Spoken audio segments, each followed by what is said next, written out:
Really good week. We work really hard, and today we finish with a game. Trained every day this week. We've managed the loading, but today was important. They had to go out and push. I have a difficult decision. I can only take 23 players. I'd like to take every player this week because from a character perspective, it was there. You know, that's where I'll be assessing now as I step away from this game, making some tough decisions on. All I can say is we have a very good group here. It's going to be hard to let anyone go. Now or never. Mau sampai kapan kita melihat timnas Indonesia gagal juara AFF? Dengan banyaknya amunisi naturalisasi, tahun ini harusnya nggak ada lagi alasan untuk tidak juara. Publik ini sangat berharap Piala AFF mampir untuk pertama kalinya ke tanah air. Piala itu sekaligus akan jadi kado istimewa bagi ulang tahun Republik ini yang ke-81. Namun untuk mewujudkan harapan itu tak semudah pejabat curi uang rakyat. Semua butuh proses dan persiapan yang matang. Di Pulau Dewata, pasukan John Hartman sudah digembleng mati-matian. Tak lupa, pelatih asal Inggris itu juga mengamati persiapan lawan di grup A Piala AFF. Vietnam, Singapura, Kamboja hingga Timor Leste bukan lawan yang ecek-ecek. Jika melihat persiapan dan amunisi mereka, timnas Garuda sih wajib siaga 1. Bagi kalian yang penasaran dengan kekuatan masing-masing tim, let's go, kita bongkar. Pertama ada timnas Kamboja. Inilah lawan yang akan kita hadapi pertama kali di ajang ini pada hari Senin tanggal 27 Juli di Stadion Pakansari. Angkor Warriors ini sedang berkembang pesat berkat jalur naturalisasi. Beberapa pemain naturalisasi mereka berhasil menjadi ruh bagi kebangkitan tim ini. Misal pemain berdarah Jepang Yudai Ogawa dan juga pemain berdarah Uzbekistan Alisher Mirzaev. Mereka adalah duet gelandang tak tergantikan Kamboja saat ini. Lalu di ujung tombak mereka mengandalkan pemain berdarah Pantai Gading Abdel Kader Koulibaly. Sosok striker gesit dan fisikal ini sudah mengemas 3 gol dan 1 assist. Ia pasti akan jadi momok menakutkan bagi lini belakang Garuda. Para pemain naturalisasi ini diramu dengan pas oleh sosok pelatih asal Jepang Koji Gyotoku. Gyotoku sudah terbukti membawa tim ini jauh lebih solid. Dengan mengandalkan pola 4-2-3-1, mereka berhasil tampil meyakinkan saat menghadapi Bhutan dan Hong Kong di laga uji coba bulan Juni. Meski terus berkembang, anak asuh Gyotoku ini tak berpuas diri. Jelang berlaga di AFF, mereka sampai terbang ke Jepang demi melakukan training camp. Selain memanfaatkan fasilitas latihan yang berkualitas, tim ini juga dijadwalkan beruji coba dengan klub lokal Jepang guna mendapatkan pengalaman berharga. Timnas Indonesia tentu harus hati-hati dengan persiapan Kamboja tersebut. Ingat terakhir kali timnas jumpa Kamboja juga menangnya cuma tipis 2-1. Artinya, John Hartman perlu waspada. Kehilangan poin di laga pertama melawan negara yang terkenal dengan judolnya ini bisa jadi malapetaka. Setelah menghadapi Kamboja, timnas Indonesia akan terbang ke Thailand menjajal kekuatan Timor Leste. Timnas Garuda harus berlaga di Thailand karena Timor Leste memilih bermarkas di sana. Alasannya, infrastruktur stadion di Timor Leste belum memadai. Bagi pasukan John Hartman, laga melawan Timor Leste ini diharapkan bisa jadi pendulang poin. Tapi apakah semudah itu? Sama halnya seperti Kamboja, Timor Leste tak layak untuk diremehkan. Negara asal suami Krisdayanti ini menuju Piala AFF dengan persiapan dan amunisi yang matang. Tim berjuluk Samba Kecil ini datang ke Piala AFF dengan sederet diaspora yang beberapa di antaranya main di Eropa. Di posisi kiper mereka mempercayakan Dylan Niski yang bermain di klub Australia. Sementara di lini pertahanan ada João Farudo hingga Eric Tam Silva yang bermain di klub Portugal. Lalu sektor tengah diisi oleh João Rangel yang bermain di klub amatir Inggris, Leicester. Belum lagi ujung tombak mereka Zion Cruz yang bermain di klub Portugal. Komposisi diaspora tersebut diracik oleh pelatih asing asal Portugal, Jose Pedro.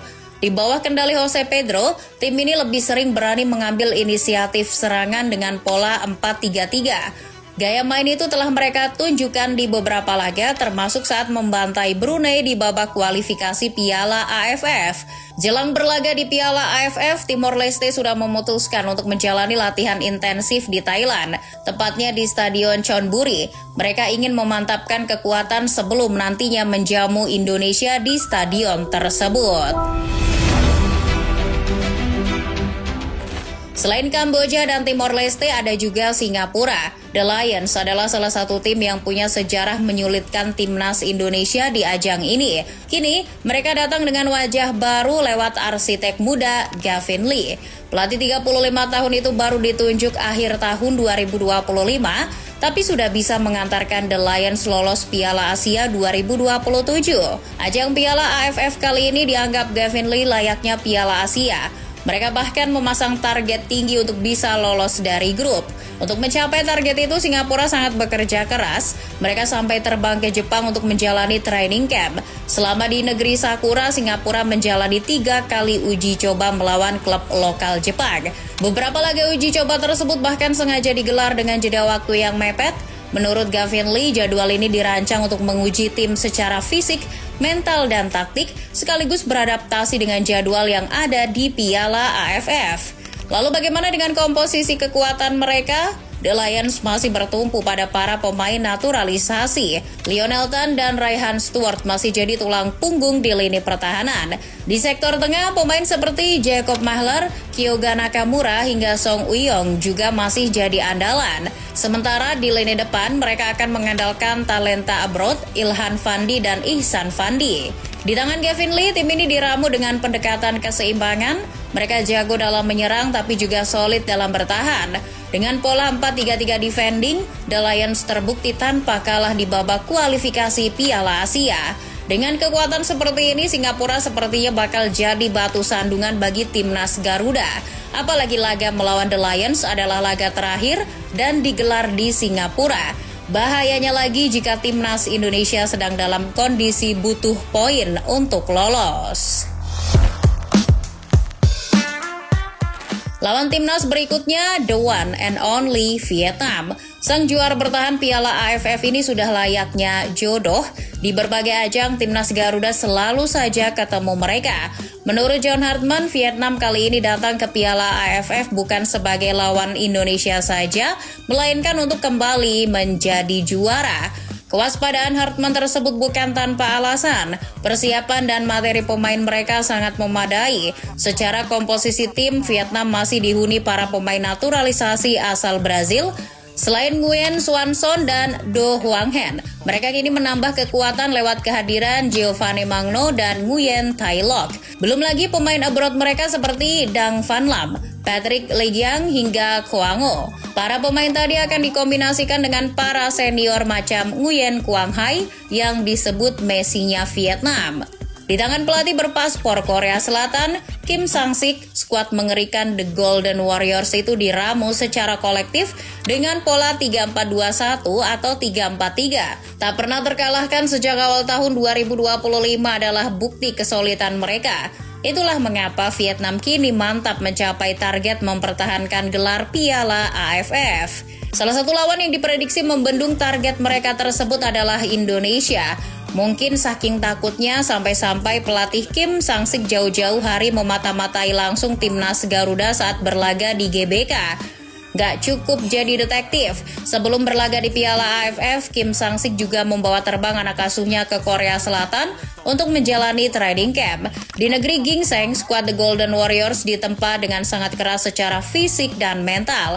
Hebatnya lagi, selama TC mereka berhasil meraih kemenangan di 3 laga uji coba melawan klub lokal Korea Selatan. Dengan persiapan matang tersebut, Indonesia pun jadi makin tertantang. Menghadapi Vietnam, pasukan John Hartman gak hanya akan menghadapi secara kualitas skill para pemain Vietnam, tapi juga ketahanan mental. Cara provokasi licik yang kerap dilancarkan Vietnam untuk memancing emosi, kini sudah mulai diwanti-wanti. Apalagi nih, nantinya akan ada sosok bernama Duan Van Hau. Kalian masih ingatkan sosok yang pernah mencederai Evan Dimas itu? Ya, pemain ini dikabarkan akan kembali jadi andalan The Golden Warriors di ajang ini. Laga melawan Vietnam bisa sangat krusial untuk menentukan kelolosan Indonesia. Untung bagi Indonesia sebab laga ini akan dihelat di rumah sendiri yakni Pakansari. Alangkah baiknya bagi seluruh fans timnas Garuda segera merah putihkan Pakansari dan ciptakan atmosfer kebisingan agar Vietnam gentar. Apalagi kan bakal ada Duan Van Hau tuh. Well, kekuatan lawan timnas Indonesia di Piala AFF 2026 ini emang ngeri-ngeri sedap. Kalau menurut Football Lovers, siapa nih yang paling menakutkan? Atau justru jangan-jangan mereka semua bisa dengan mudah dilibas?